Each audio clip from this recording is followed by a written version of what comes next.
किसने कह दिया तुमसे कि अकेले रहने में बुराई है? किसने कह दिया तुमसे कि अकेले रहना गलत है? सबसे पहले अपनी वोकैबुलरी को सुधारो। अकेले रहना, अगर कोई अपनी कंपनी को एंजॉय करता है तो उसको अकेले रहना नहीं कहते, उसको एकांत कहते हैं। और एकांत बहुत बड़ी ताकत होता है। अगर कोई एकांत में रहता है तो वह संसार के सबसे ताकतवर, शक्तिशाली, बलशाली, समझदार इंसानों में से एक है। एडिसन ने जब बल्ब का आविष्कार किया, क्या वो झुंड के साथ बैठते थे? क्या यह आविष्कार झुंड के साथ बैठकर हो पाया? नहीं ना, एकांत में हुआ। मैडम क्यूरी ने जब रेडियम की खोज की तो क्या वो झुंड के साथ बैठती थी? एकांत में बैठती थी ना, है ना? तो रेडियम की खोज हो पाई। भगत सिंह ने जब आज़ादी की बात को भारत के हर युवा तक पहुंचाया, तब क्या वो झुंड में बैठते थे? जेल के एक सेल में अकेले बैठते थे और उस एकांत में सोचते थे कि क्या करना है। एकांत की ताकत को समझो। एकांत बहुत बड़ी ताकत है और हम अपनी झुंड में रहने की बीमारी के कारण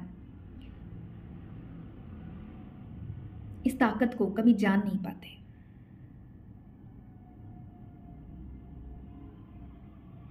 और जब कभी जीवन ऐसे कगार पर आ भी जाता है कि वह हमारे लिए ऐसी परिस्थितियां उत्पन्न करता है कि अब तुम एकांत की शरण में जाओ, तब हम घबरा जाते हैं, तब हम डर जाते हैं और अपनी इसी अज्ञानता में शिकार हो जाते हैं अवसाद का, डिप्रेशन का।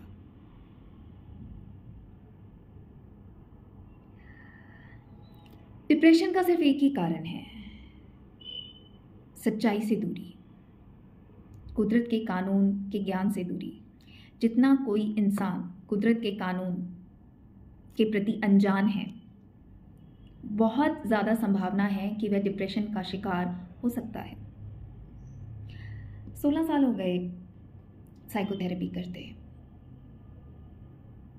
और इन 16 सालों में यही जाना है कि जैसे जैसे लोग बाग कुदरत के कानून के ज्ञान को समझते हैं, उसको अपने जीवन में धारण करते जाते हैं, वे ठीक होते जाते हैं।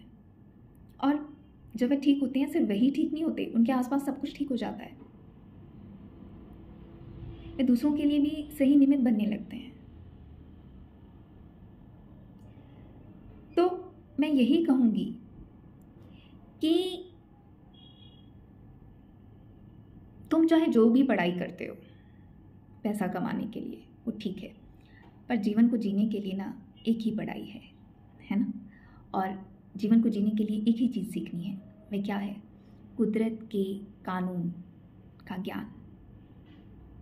कुदरत के कानून के ज्ञान को लो, कुदरत के कानून के ज्ञान को धारण करो।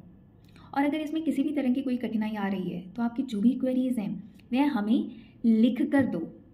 मैं अब रोज़ एक वीडियो यूट्यूब पर पोस्ट करूँगी जीवन के उद्देश्य के प्रति समझ को बढ़ाने के लिए। और जीवन का उद्देश्य तो कुदरत के कानून के समझ के माध्यम से ही पूरा होना है और कुदरत के कानून के ज्ञान की समझ को देने के लिए। उम्मीद करती हूँ कि आज की इस वीडियो से एकांत का महत्व समझ में आया।